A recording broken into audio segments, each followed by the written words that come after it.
The flower of life is a symbol that is not just a beautiful transmission of energy, that is not just a representation of sacred geometry in its highest, truest form. The flower of life is a manifesting generator. Having a flower of life design is a conduit for energy. Now, this idea may be so abstract that you may write it off. It might sound trite, it might sound cliche, so let us make an analogy. A microchip on your phone, your SD card, appears flat, and the changes are minuscule. Yet the changes to it by fine lasers allow that microchip to access the immaterial worlds of radio waves, of LTE waves, of 4G, 5G waves, of Wi-Fi, so many things. From that non-physical, which is generated in a physical, your phone changes physically with its electrical impulses, the photons on the screen, the heat of the battery, and its behavior and its vibration. So objects which appear flat can affect the three-dimensional world, because in this sense, this microchip is three-dimensional, even though it appears flat. So how much of a shift is it to realize that as a three-dimensional image can appear as two-dimensional, could a four-dimensional image appear as three-dimensional? Consider. If the flower of life is a four-dimensional image, if it exists in the astral realm beyond space and time, perhaps you only see the three-dimensional drawing. Perhaps only when it's done perfectly. Perhaps only if it's done in precious and rare metals. Perhaps any time on any screen, any printout, any design, tapestry, clothing. But the four-dimensional object of the flower of life, which you may need to tune into to utilize fully, is something which can both manifest for you and can generate for you. Within the flower of life, you can see the Sephirot of the Kabbalah. Within the flower of life, you can see the portal to the worlds. Within the flower of life, you can see cell division. David wants me to mention the spirit science video on the flower of life and sacred geometry. That is education. We are happy that it's out there. This is not about that. The flower of life as a whole is something you can reside in. It can purify your system. Right now, let us guide you through this exercise. Your eyes are closed, so that information going into your visual system now pauses. Your astral senses open. Your energetic senses open. Your breath, your brain state becomes more coherent every moment. You see a sphere around your system. You see a flower of life.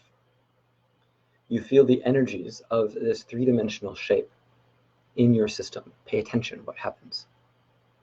As this energy enters your body, where does the light go? Is there darkness in your body? What happens to the darkness? And as you continue holding the flower of life over your body, physical, mental, astral, spiritual, bliss, pain, all, what changes happen? What alignments occur? Now we are going to end this before you fully get to enjoy the richness of this exercise. You may continue doing it as we talk, or you may fully absorb these words, which we recommend. If you leave something unfinished, there is a desire to act on it later. And if we finish this exercise with you, took it to completion, you would not have a desire to do it later. Your personal practice can include this exercise. It is the leaving this exercise unfinished gives you a motive, a reason to immediately after this transmission, set an alarm for 25 minutes and hold this exercise for that whole time, or your maximum endurance. But we believe in you, that is your endurance and your capability. Let no distraction cloud your focus. This will give you such a rich experience of healing, growth, transmission, and energy. You might find a desire to do it daily, and thus the path of growing your capabilities as a magician. Now consider, for all that you noticed in your system, if you have the sight. If not, you can develop it. Consider holding the flower of life as a three-dimensional object over a dying flower. What do you see? Perhaps the flower regenerates and grows and is perfect. Perhaps the spirit of the flower has some reaction.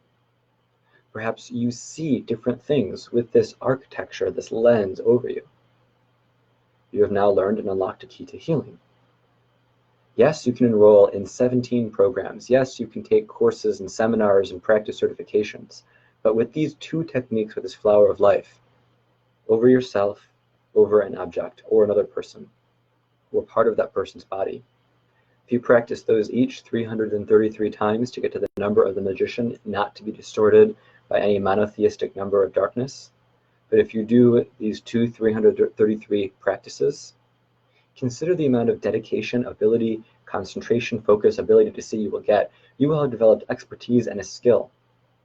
In a martial arts dojo, you can throw a front punch 100 times and get to have a great front punch. Or you could throw 100 techniques and experience everything and barely remember the proper instructions for each. So this is your option. This is a path offered to you immediately now. And you know in your system if you've chosen to do it. If you haven't, it's up to you to do the work, or it is up to you to realize that it is not for you to commit, but something else might be. If you are not committed, you will not progress. David wishes to say you will make progress no matter what. Consider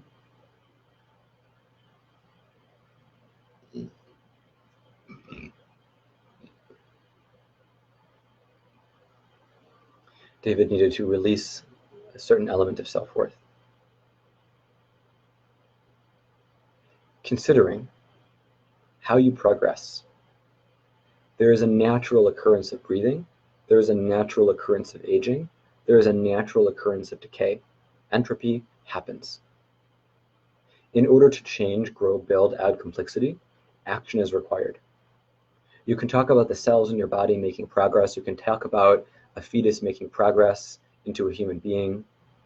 That type of automatic, extremely unique in your life scenario is an exception.